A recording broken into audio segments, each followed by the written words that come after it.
दोस्तों, औकात बस इतनी सी रखिए कि सामने वाला आपकी औकात दिखाने से पहले खुद की औकात देख ले।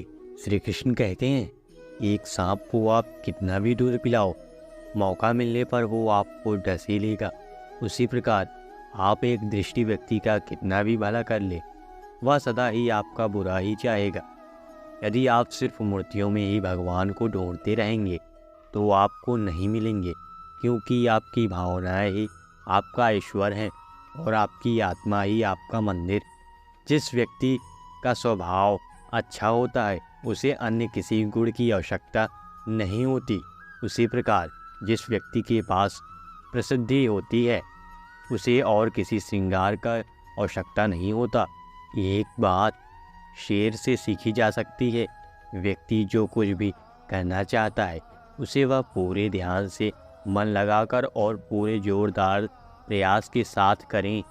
जिस तरह एक बछड़ा हजारों गायों के झुंड में अपनी माँ के पीछे चलता है, उसी प्रकार आदमी के अच्छे और बुरे कर्मों उसके पीछे चलते हैं।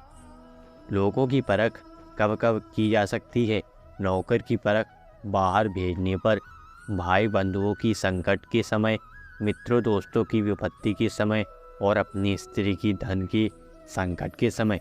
जिस मनुष्य की वाणी इन मन इंद्रियों में पवित्रता और जो हृदय से दयालु होता है वही एक परमात्मा तक पहुंच पाता है।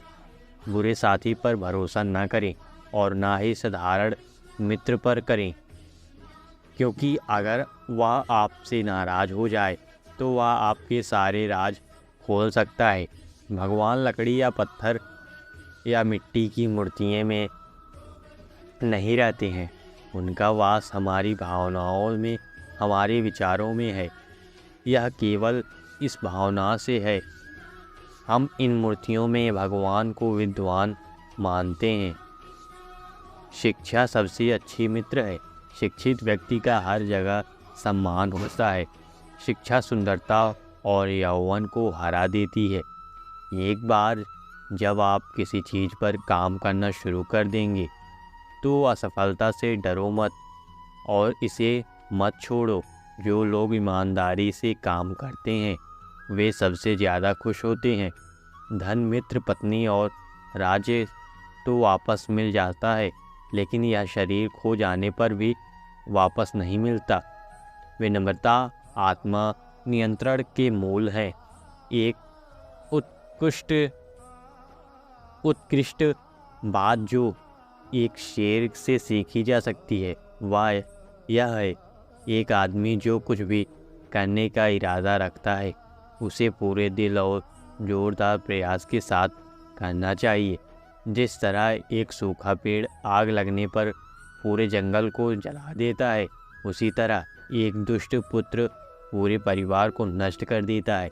सांप के दांत में, मक्खी के मुंह में और बिच्छू के डंक में जहर होता है, परंतु दुष्ट उससे तृप्ति होता है।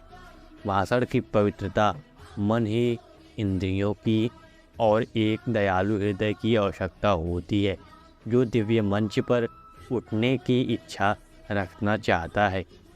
फूलों की सुगंध हवा की दिशा में ही फैलती है, लेकिन एक व्यक्ति की अच्छाई हर दिशा में फैलती है। चंद्रमा एक होकर भी अंधकार को दूर कर देता है। जो तारे असंख्य होते हैं भी दूर नहीं कर पाते। शिक्षा सबसे अच्छी मित्र है। शिक्षित व्यक्ति का हर जगह सम्मान होता है। यही दुनिया का रचयिता है।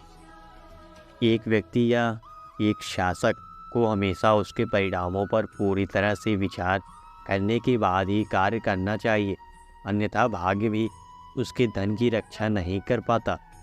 समृद्धि उसी के लिए लंबे समय तक रहती है जो उचित विचार के बाद कार्य करता है। दुश्मन कमज़ोर बिंदुओं पर हमला करते हैं।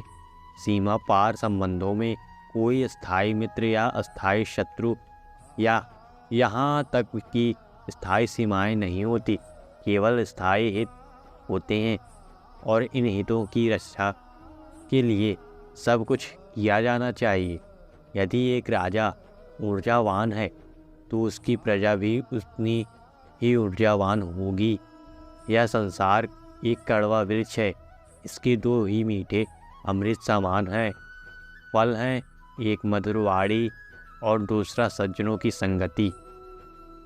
जो कुछ करने का विचार किया है उसे प्रकट न करो, परंतु बुद्धिमानी से उसे गुप्त रखो और उसे क्रियान्वित करने का निश्चय करो।